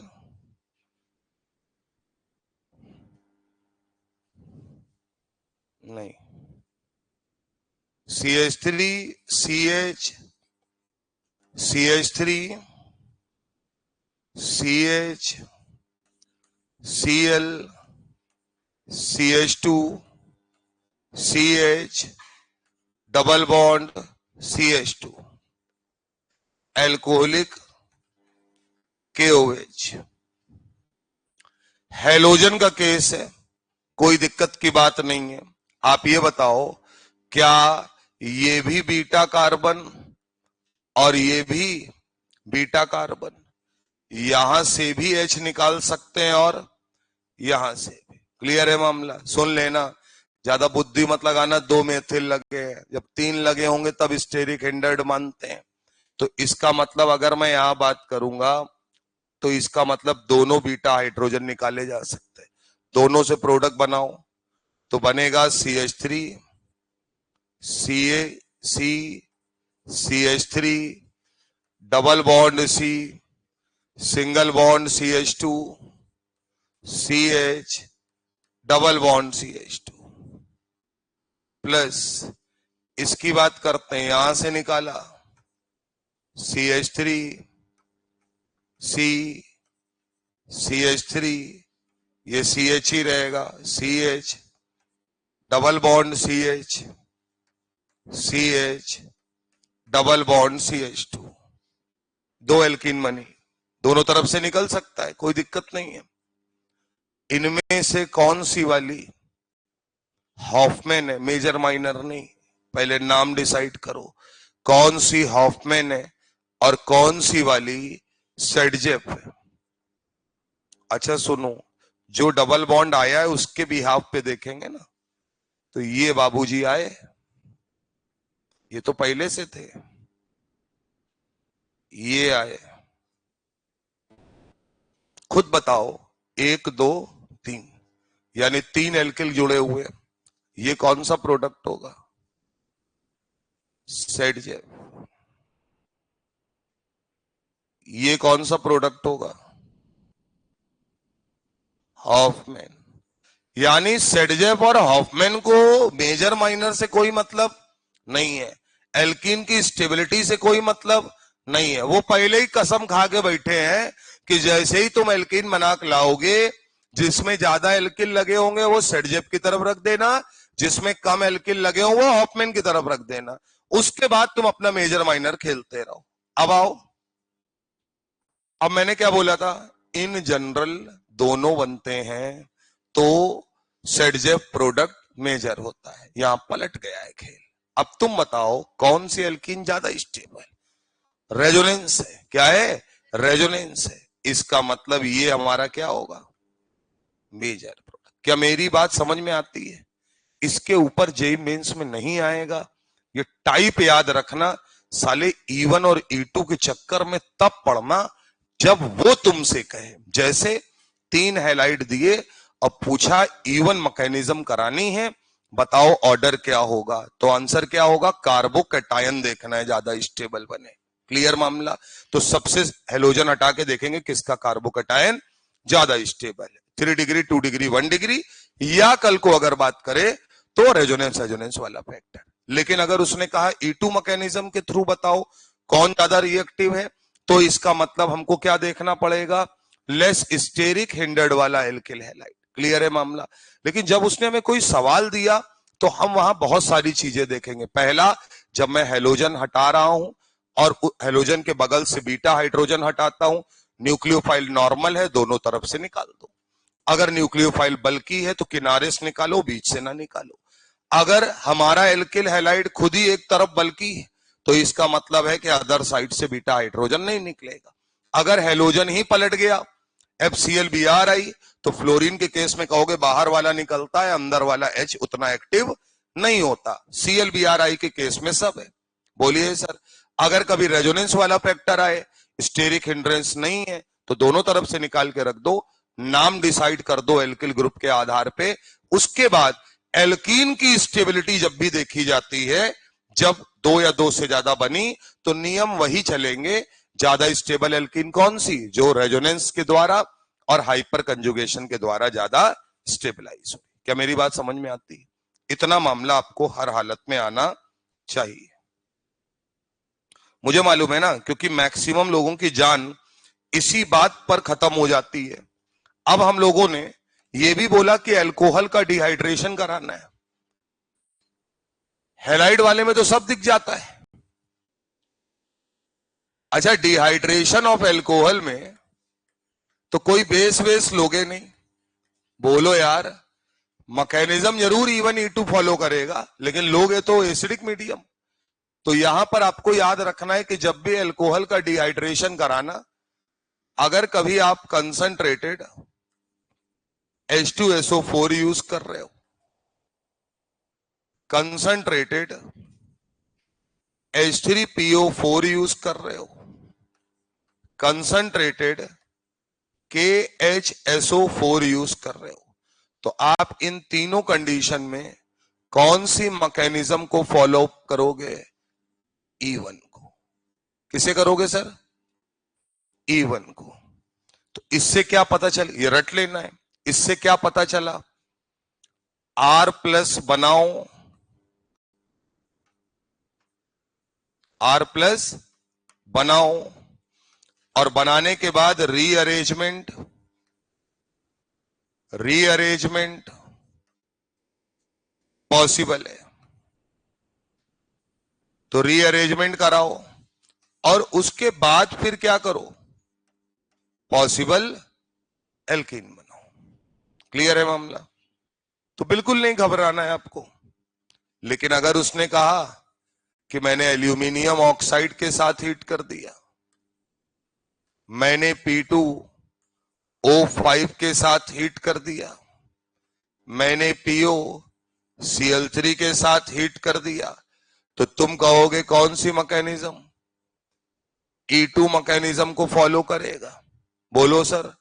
जैसे ही E2 करेगा तो क्या इसका मतलब है यहां कोई कार्बोकेटाइन बनने वाला नहीं है? यानी क्या करोगे? डायरेक्ट एल्कीन बनाओ, यहां से डायरेक्ट एल्कीन बनाओ।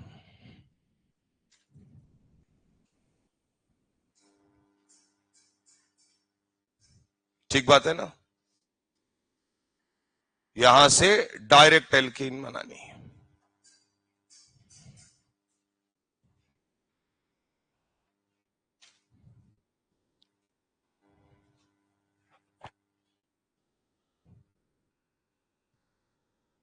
एक बड़ा बढ़िया सवाल इसका आता है, शायद करा भी दिया हमने तुम्हें, फिर भी देख लेते हैं।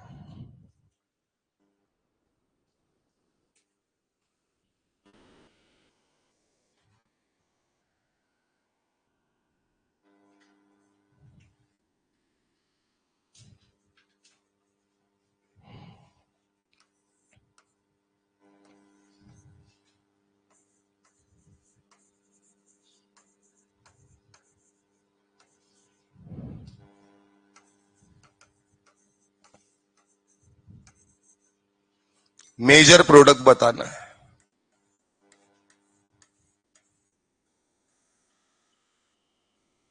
मेजर प्रोडक्ट बताना है, क्या बनेगा?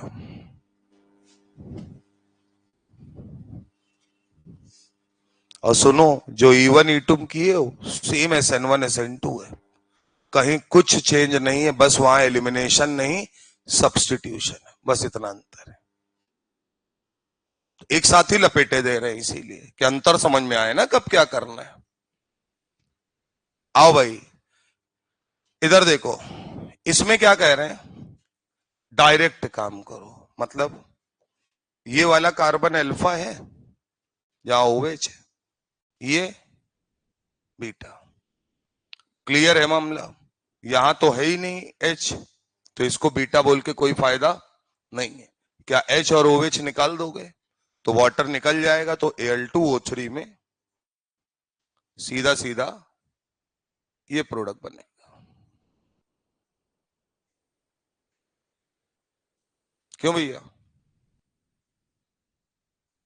नाम लिखना चाहो तो हॉफमैन एल्कीन लिख सकते हो। क्लियर है मामला?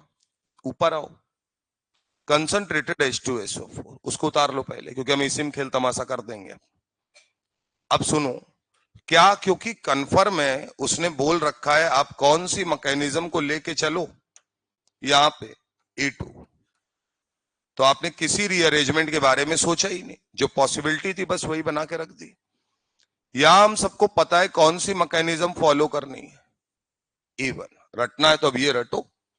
अब यार अगर अपने को E1 बनाना है, मैकेनिज्म करनी है, तो ये बताइए कि यहां से OH जब हटेगा तो यहां कौन सा चार्ज आएगा? पॉजिटिव। क्या ये 2 डिग्री कार्बोकेटायन है? आप यहां से मिथाइल का शिफ्ट मानेंगे और इस पॉजिटिव चार्ज को यहां से यहां ले आएंगे। अब अगर ये यहां आ गया तो इसका मतलब कहां से H निकालना ज्यादा अच्छा है? बीचों बीच वाला, तभी तो ज्यादा एल्किल सब्स्टिट्यूटेड एल्कीन बनेगी। तो हमारा फाइनल प्रोडक्ट क्या होगा? CH3 C CH3, यहां आ जाएगा double bond C CH3 CH3, ये होगा मेजर प्रोडक्ट। क्या मामला समझ में आता है सर? तो कोई कंफ्यूजन नहीं है। कंफ्यूजन तब है जब आप ज्यादा ज्ञानी बनते कि लाओ मैं ये कर दूं। मैं कुछ नहीं कर रहा हूं सर, जो होता है वो मैं तुम्हें बता रहा हूं। बात समझ में आ रही है कि नहीं? ऑर्गेनिक में बहुत सिंपल सी कहानी है, चीजों के बारे में थोड़ा पता रहे, मेन मेन चीजों का डिफरेंस जानो कि क्या चीज लगी है, क्या मतलब है उसका। बाकी तुम अपनी मर्जी से कोई कुछ नहीं कर रहा है, ये सब फर्जी बात है।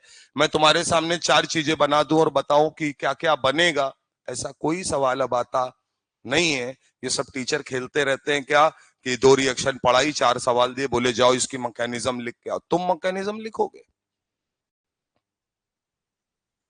और मैकेनिज्म लिखने के बाद बोले ये नहीं होता है, ये होता है। तो हमने अपने टाइम में पढ़ा है सर। और एक बुक आती थी जिसका नाम आज भी आती है, एसएन सान्याल। वो उस टाइम की सबसे बढ़िया किताब होती थी। उसमें 56 नेम्ड रिएक्शंस थी। कितनी? 56। तो वो पतली सी बुक होती थी। तो उस समय थे हमारे ही नामा राशि थे, वो आते थे 4 चीजें लिख देते थे और कहते थे इसको बनाना है। हम सब अपने आप को समझते थे बिल्कुल साइंटिस्ट, हम सब क्या सभी। और वो कहते थे बिल्कुल अर्जुन की तरीके, चिड़िया की वो मछली की आंख देखो, तो मतलब जो प्रोडक्ट बनाना है वो कैसे बनाना है उस पर ध्यान रखो। भाई खूब बनाया, दनादन बनाया हमने। पेपर में तो खैर नहीं आया वहां पे। हाँ, और उसके बाद जब हम पढ़ाना शुरू किए, तब तक स्टूडेंट में तो नहीं पता चलता है। जब पढ़ाना शुरू किए तो पता चला कि ये बहुत सारी चीजें तो होती ही नहीं है।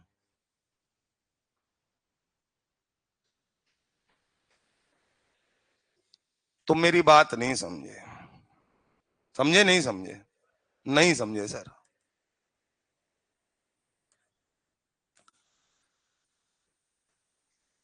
ये चल रहा है यहां पे।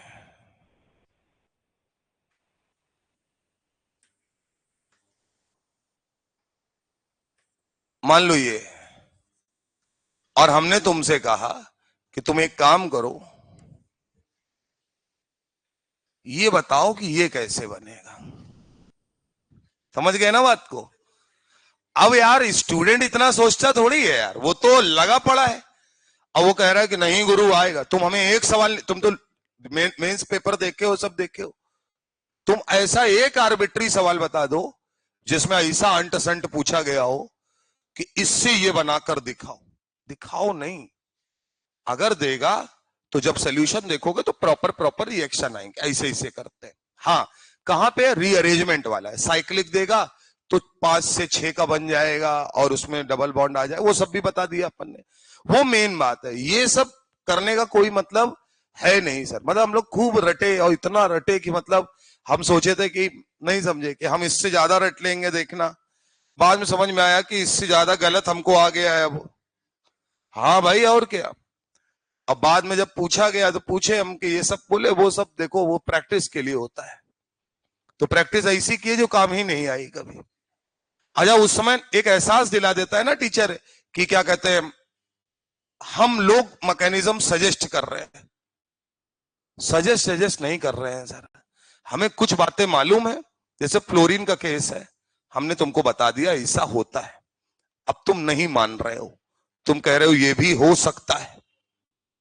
और मैं तुमसे कहूं पॉसिबल प्रोडक्ट बताओ, तो पॉसिबल प्रोडक्ट आइसोमेरिज्म तक ठीक है, स्ट्रक्चर है, घुमा फिरा के बनाना है, उसमें कोई रिएक्शन नहीं है, आप कर सकते हैं। उसके बाद किसी चैप्टर में आप अपनी मर्जी से कुछ भी बनाने का प्रयास नहीं करेंगे अगर वो चीज पॉसिबल ही नहीं है या वो दिखने में ही आर्बिट्री नजर आ रही है। तो जबरदस्ती कोई काम किया नहीं जाता है सर। यहां तक मामला समझ में आता है। अब सर इसी चीज को आगे बढ़ाते हुए, अब जब पढ़ ही रहे हो तो ये एलिमिनेशन कहां कहां यूज होगा, अगला हेडिंग डालिए, thermal decomposition of Easter. Thermal decomposition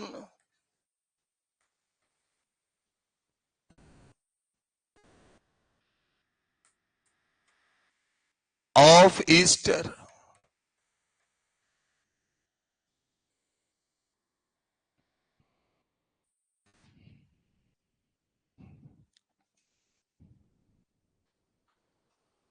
thermal decomposition of Easter. बड़ी सिंपल सी बात समझना। थर्मल डिकम्पोजिशन का मतलब होता है टेम्परेचर की प्रेजेंस में किसी को तोड़ देना, और अगर टेम्परेचर है तो बड़े से बड़ी चीज भी टूट जाएगी, कोई दिक्कत नहीं। यहां पर ये थर्मल डिकम्पोजिशन में हमेशा याद रखना, एल्कीन बनेगा और रट लो बीटा हाइड्रोजन वहां से निकालो जो लेस स्टेरिक हिंडर्ड हो। तो बहुत क्लियर है, कितना भी पढ़ाएं आगे, कुछ भी बताएं, बीटा हाइड्रोजन हमेशा कौन सा वाला लोगे? Less steric hindered.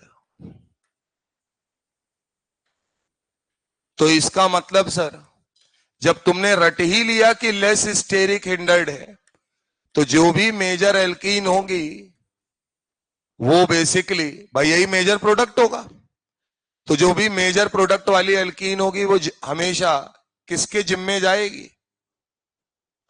हॉफमैन के, क्योंकि वो तो अपने आप तुरंत बुला लेगा कि तुम लेस स्टेरिक हिंडर्ड वाले अगर एच निकालोगे तो बाहर एच आएगा और एल्किल ग्रुप कम होंगे।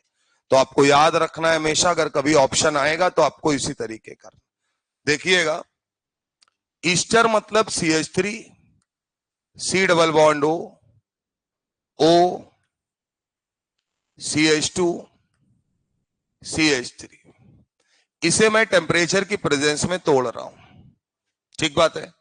तो यहां क्या होता है, थोड़ा सा दिमाग लगा लोगे तो आ जाएगा। इन्होंने ये कहा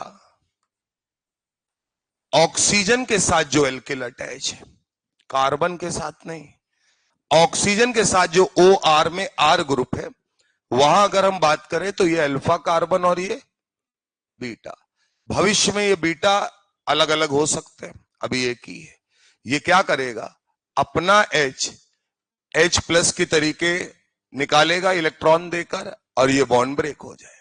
खुद सोचो, O पर माइनस आएगा और यहां से H प्लस मिलेगा, तो बाई प्रोडक्ट के रूप में क्या मिलेगा? CH3 COOH। क्लियर है मामला? और बेटा क्या यहां पर एल्कीन बनेगा? CH2 double bond CH2। क्या बात पकड़ में आती है? बना लीजिए जल्दी से।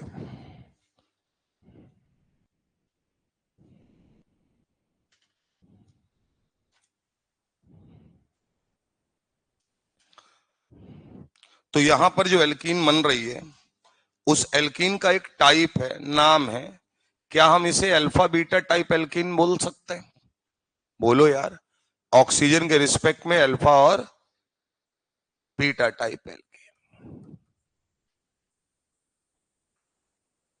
बस अब इसमें 500 सवाल करने की जरूरत नहीं है। अब देखिएगा, मान लीजिए इसी में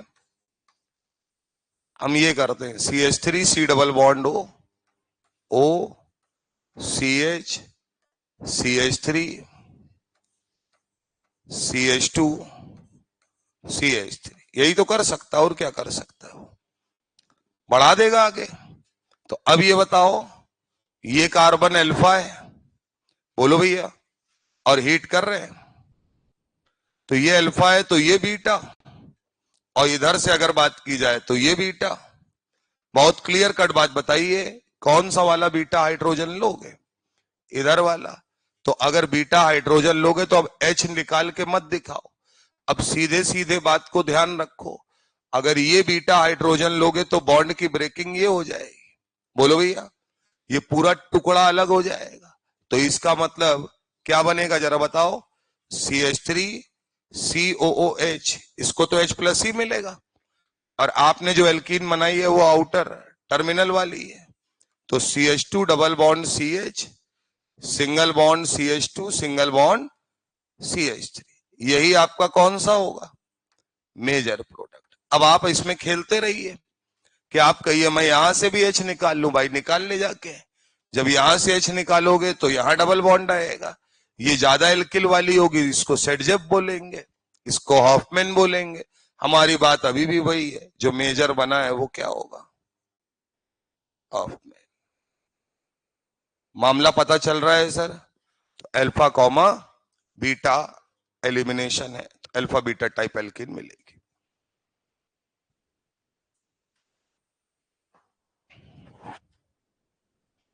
ठीक है ना? तो कोई भी ईस्टर ले आओ, कोई दिक्कत वाली बात नहीं है। अगला है sir, quaternary ammonium hydroxide salt होते हैं। क्या?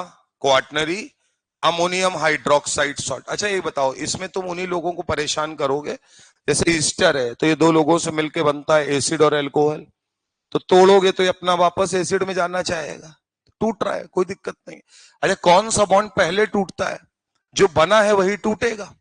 अरे बोलो यार, तो इसका मतलब है यही वाले बॉन्ड पोलर ज्यादा है, तो इसीलिए इन्हें ब्रेक कर रहे हैं, ठीक है ना।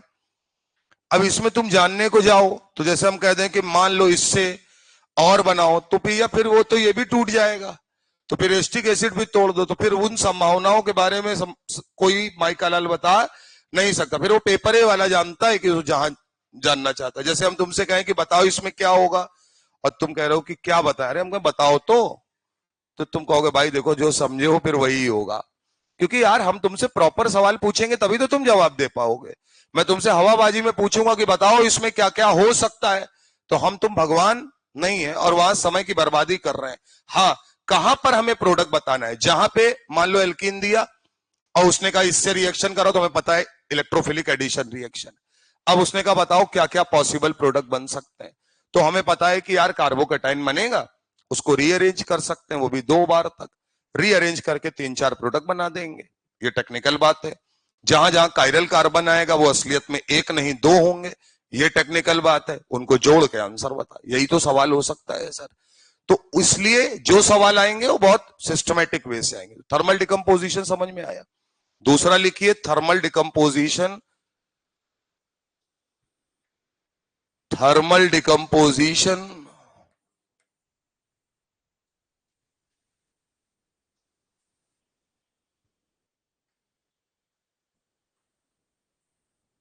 of R4 N plus OH minus, quaternary salt है, हाइड्रोक्साइड है अमोनिया का। यहां भी वही कहानी है, मतलब सभी में वही है। बीटा हाइड्रोजन कहां से निकालोगे, लेस स्टेरिक हिंडर्ड वाला। इसका मतलब होता है जो लेस स्टेरिक हिंडर्ड कार्बन होता है उससे निकालो, ठीक है ना। मान लीजिए आपके सामने दिया है N CH3 CH3 CH3 CH2 CH2H, यानी कि C2H5 लगा। पहला वाला सरल वाला लेयर है, डरने घबराने की जरूरत नहीं है, भारी भरकम से है उससे कोई फर्क नहीं पड़ेगा। ये है मामला। बोले भाई इसको हीट कर दो, बोले ठीक है।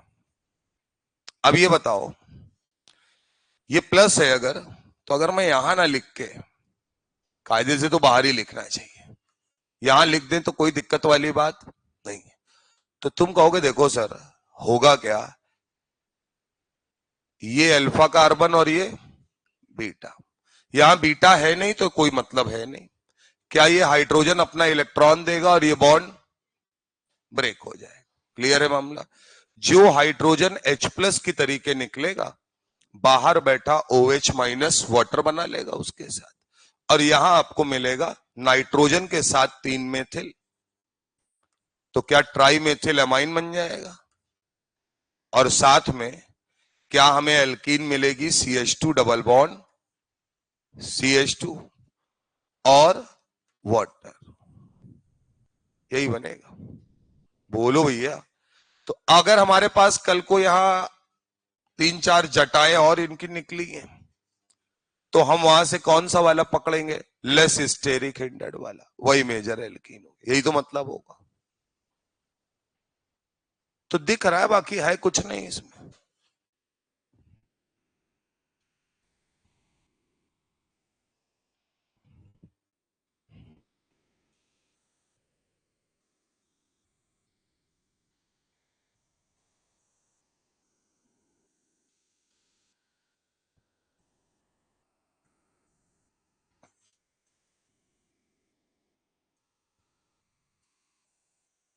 ये मैनेज कर लेना, CH2 CH3 है, ये CH3 है, यहां प्लस है, बाहर OH माइनस है, हीट करना है, कोई झंझट नहीं। इसके रिस्पेक्ट में अल्फा बीटा, अल्फा बीटा, किसको सेलेक्ट किया? लेस स्टेरिक हैंडेड को। बस खत्म बात। ये अपना एच इनको पकड़ाएं और ये यहां से इनके चुंगल से आ जाता। बोलो भैया, बॉन्ड ब्रेक हो गया। बाकी ये सब अपना कोने में पड़े रहेंगे। तो क्या लिखेंगे? CH3 का होल ट्वाइस N, और इसके लिए लिख सकते हैं, ये एक साथ लिख दो, CH2 CH2 CH3 प्लस आपके सामने आएगा CH2 डबल बॉन्ड CH2। तो एल्कीन यही बनेगी। कुछ लोग रट लेते हैं कि हर बार CH2 डबल बॉन्ड CH2 बनेगा, वो लोग भी सही है। 99% केसेस में उनका पत्ता फिट बैठेगा, क्योंकि एथिल ही लगा हुआ मिलेगा और वहां से आंसर सही आएगा। ठीक बात है ना?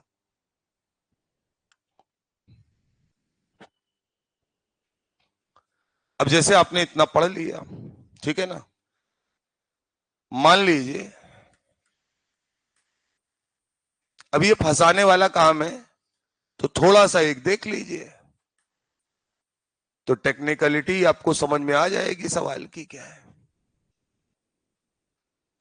ये है मामला, और हीट कर दिया। अब यहां बीटा नाम की कोई चीज नहीं है, लेकिन अल्फा बीटा, बीटा है तो निकलेगा आसानी से, वो बढ़िया चीज है भाई। जाहिर सी बात है, यहाँ H+ निकलेगा, निगेटिव चार्ज आएगा, वो अटैक करेगा, न्यूक्लियोफिलिक बॉन्ड टूट जाता है। यहां कह रहे हैं कि यार बीटा H नहीं है, तो बोले बीटा H अगर नहीं है, बात को समझना, तो बोले फिर, तो बोले अब कुछ मत करो, इनसे कहे तुम बाहर आओ बेटा, क्योंकि अब तो टेम्परेचर है ना, अब तो लाठी पड़ेगी तो इनको टूटना तो पड़ेगा ही पड़ेगा, रिएक्शन तो होगी। अच्छा, जब टेम्परेचर लाते हो, थर्मल हीट दी, तो ये नहीं कभी कहोगे नो रिएक्शन। नहीं समझे बात को? साला वो रिएक्ट तो कराएगा ही कराएगा, और ऑर्गेनिक कंपाउंड है, बॉन्ड है, तो बॉन्ड तो टूटेंगे। तो CH3+ की तरीके बाहर निकलेगा, तो यहां मिल जाएगा ट्राई मेथिल एमाइन, और इस बार CH3OH से काम चला लेंगे, क्या दिक्कत है?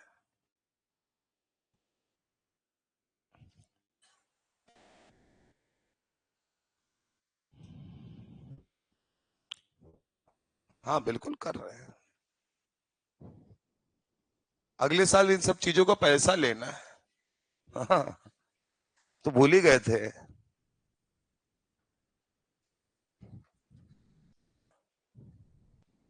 माइक एक लेके, वो एक माइक लेंगे अलग से, वो सेल वेल रखा करेंगे, पूरा बॉक्स ले लेंगे एक पूरा। जैसे ही वाला बंद हुआ तो वो नहीं गले में लटका लिया स्पीकर वाला तुरंत। अरे पुलिस वुलिस वाले जो लिए रहते हैं।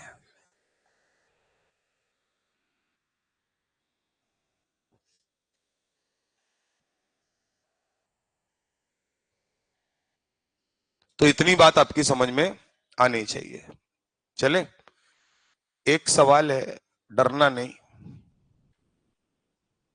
कोशिश करेंगे डराने की पूरी है।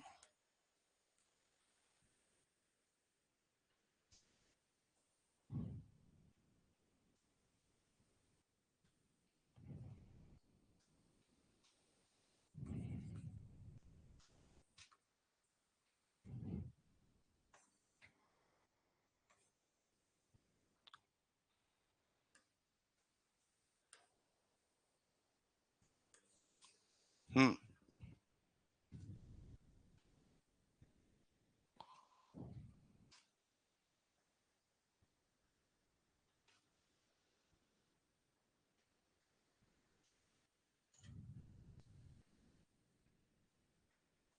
सरल सवाल है यार, साइक्लिक है, क्या दिक्कत है? क्या ये बताओ, ये अल्फा ये बीटा, ये अल्फा ये बीटा, ये तो साइकिल में है, ये तो और ही घिरे हुए हैं, तो इसका मतलब यही वाले निकलेंगे एच। तो अगर ये निकलेंगे तो जाहिर सी बात है, ये अपना इलेक्ट्रॉन देगा, ये बॉन्ड ब्रेक होगा। तो ये साइकिल जो होगी, इसकी सेहत पे कोई फर्क नहीं पड़ेगा, ये बनेगा। और यहां से CH2 डबल बॉन्ड CH2, ये आपका मेजर एल्कीन होगी। एल्कीन ही पूछेगा ज्यादातर।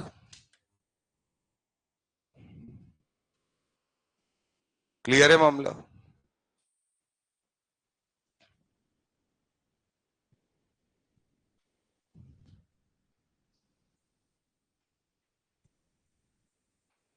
मान लो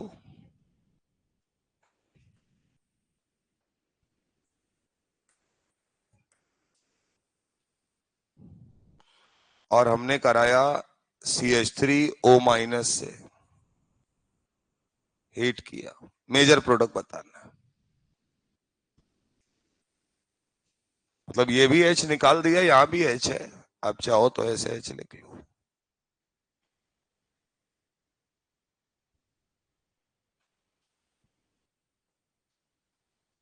बोलो भाई।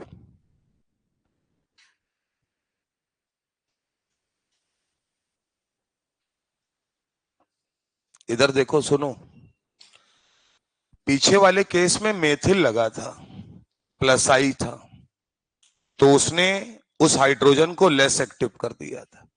इस बार कार्बोनिल लगा है, अगर नेगेटिव चार्ज आएगा तो रेजोनेंस के द्वारा स्टेबलाइज होगा, यानी ये H के तरीके निकलने के लिए तड़प रहा है। बोलिए सर। तो इसका मतलब आप रटे मत रहिएगा, H जो है वो ये वाला निकालिएगा, क्योंकि यहां पर इसका -M इफेक्ट है। आई नहीं बोलना है, कौन सा इफेक्ट है? -M इफेक्ट है। क्योंकि यहां अगर निगेटिव चार्ज आता है तो वो ड्यू टू रेजोनेंस स्टेबलाइज हो जाए। क्लियर है मामला? तो बहुत क्लियर कट ध्यान रखना, गड़बड़ाना नहीं है मामला।